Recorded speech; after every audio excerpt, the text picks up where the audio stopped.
Hello everyone, this is Shankar Pratap Singh and you are watching SPS Astrology on YouTube channel। दोस्तों आज मैं आपको बताने वाला हूँ third house, fifth house, ninth house और 11th हाउस के बारे में। और इससे पहले की जो वीडियो थी उसमें मैंने बताया था केंद्र हाउसेस के बारे में कि केंद्र में जब आपस में एक्सचेंज होता है, जितने भी जो हाउसेस बने हुए हैं जब वो आपस में एक्सचेंज करते हैं या केंद्र हाउसेस में जब प्लेनेटरी पोजीशन होती है तो उसका क्या रिजल्ट होता है। आज मैं आपको बताऊंगा कि third house, fifth house, ninth house, 11th house के लॉर्ड्स जब आपस में एक्सचेंज करते हैं और इन हाउसेस में अगर प्लैनेट्स अगर होते हैं तो इसका क्या रिजल्ट होता है। देखिए, थर्ड हाउस रिप्रेजेंट करता है आपके स्किल को, आपके काम को, और जो भी आप एफर्ट्स लगाते हैं उसका संबंध है थर्ड हाउस से। तो आपके एफर्ट्स के थ्रू आपको सुख मिलता है, फोर्थ हाउस की चीजें मिलती हैं। फिफ्थ हाउस रिप्रेजेंट करता है क्रिएशन को, आपकी क्रिएटिविटी को, यानी जो चीज आप क्रिएट कर रहे हैं उसका संबंध है फिफ्थ हाउस से। फिफ्थ हाउस का संबंध है पॉलिटिक्स से, फिफ्थ हाउस का संबंध है फन से, और फन से जुड़ी हुई जितनी भी एक्टिविटीज होती हैं उनका संबंध भी फिफ्थ हाउस से है। दूसरा, फिफ्थ हाउस रिप्रेजेंट करता है आपकी नॉलेज को, आपके एजुकेशन को, आपकी विद्या को और आपके माइंड को।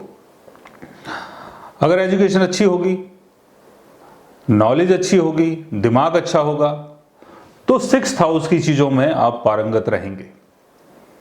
सिक्स्थ हाउस यानी जॉब, सिक्स्थ हाउस यानी डेली का काम। अच्छी पढ़ाई होगी, अच्छी जॉब मिलेगी। तो फिफ्थ हाउस के थ्रू सिक्स्थ हाउस की चीजें आप अचीव कर सकते हैं। Ninth house, ninth house represent करता है आपके बिलीफ को, और नाइन्थ हाउस जो है उसका संबंध है हायर नॉलेज से। जितने भी डिग्री डिप्लोमा कोर्सेज होते हैं उनका संबंध भी नाइन्थ हाउस से है। नाइन्थ हाउस रिप्रेजेंट करता है आपके गुरु को, आपके फादर को, और गुरु और फादर से जो चीजें हमें मिलती हैं, अपने धर्म से जो चीजें हमें मिलती हैं उनका संबंध है नाइन्थ हाउस से। तो जैसे मैंने बताया कि नाइन्थ हाउस रिप्रेजेंट करता है हायर नॉलेज को, हायर बिलीफ को। तो जब आपकी नॉलेज अच्छी होगी, जब आपका ज्ञान अच्छा होगा, गुरुओं का आशीर्वाद आपके साथ होगा, पिता की नॉलेज आपके साथ जुड़ेगी, और पिता के थ्रू अगर आपको सपोर्ट मिलती है तो सामाजिक स्टेटस आपको मिल सकता है और उसके थ्रू आपका कैरियर बन सकता है। अगर आपने कोई कोर्स किया है, डिग्री डिप्लोमा कोई कोर्स किया है, तो उसके थ्रू आपको 10th हाउस की चीजें मिल सकती हैं। 11th हाउस रिप्रेजेंट करता है आपकी इनकम को, आपके नेटवर्क सर्कल को, आपके बिजनेस सर्कल को, और जो भी आप कम्युनिटी बिल्ड करते हैं उसका संबंध है 11th हाउस से।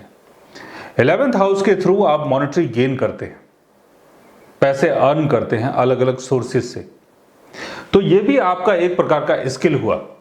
तो ये जितने भी हाउसेज हैं, third house, fifth house, ninth house और 11th हाउस, इनका संबंध आपकी प्रतिभा से जुड़ता है, आपके स्किल से जुड़ता है। अगर इन हाउसेस के लॉर्ड्स अगर आपस में एक्सचेंज करके बैठते हैं तो आप उतने ही स्किलफुल पर्सन हो सकते हैं, आप उतने ही प्रभावशाली, प्रतिभाशाली पर्सन हो सकते हैं। और यहां पर जितने भी प्लैनेट्स जो बैठते हैं अलग अलग, जब उनकी दशा चलती है तो इन हाउस से संबंधित चीजों का बेनिफिट आपको मिलता है। और अगर इनके लॉर्ड्स, थर्ड हाउस के, फिफ्थ हाउस के, नाइन्थ हाउस के, 11th हाउस के लॉर्ड्स अगर आपस में एक्सचेंज करके बैठते हैं तो आपको ज्यादा बेनिफिट होता है।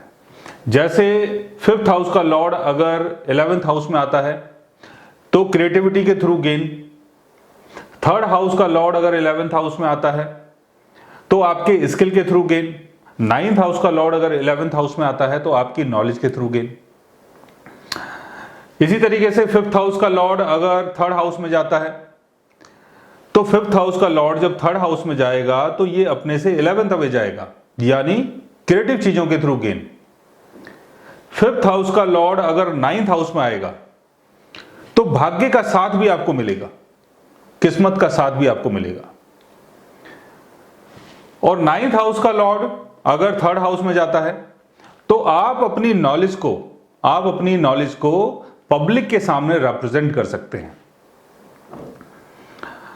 गेन का लॉर्ड अगर 5th हाउस में आता है, तो जब गेन का लॉर्ड अगर 5th हाउस में आ गया तो आपको पब्लिक के थ्रू गेन मिलेगा।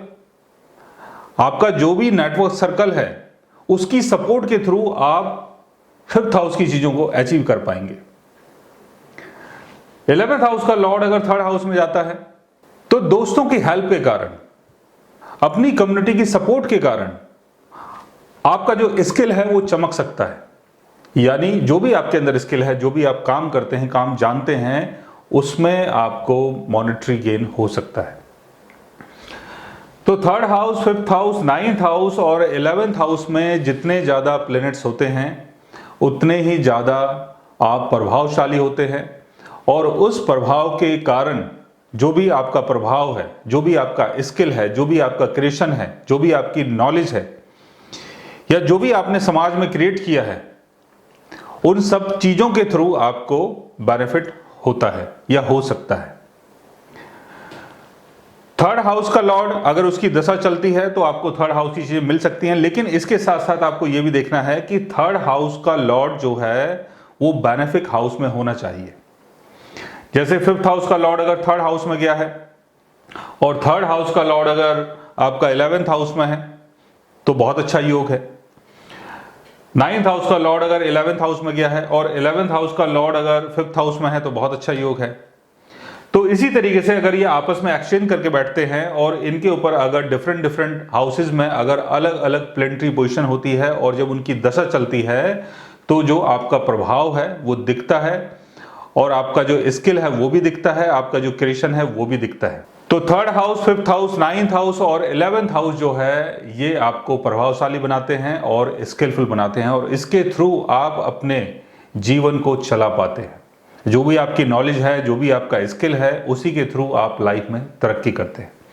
सो गाइज, आज मैंने आपको बताया 3rd house, 5th house, 9th house और 11th हाउस के बारे में। अगर आप भी जानना चाहते हैं अपने बर्थ चार्ट के बारे में तो उसके लिए आप हमारे चैनल को सब्सक्राइब कर सकते हैं, और अगर आप हमसे बात करना चाहें, कंसल्ट करना चाहें, पर्सनली हमसे मिलना चाहें तो आप हमारी वेबसाइट के थ्रू हमें मेल कर सकते हैं, मैसेज कर सकते हैं, और गाइज आप हमसे बात भी कर सकते हैं। So guys, take care, love you all and good bye.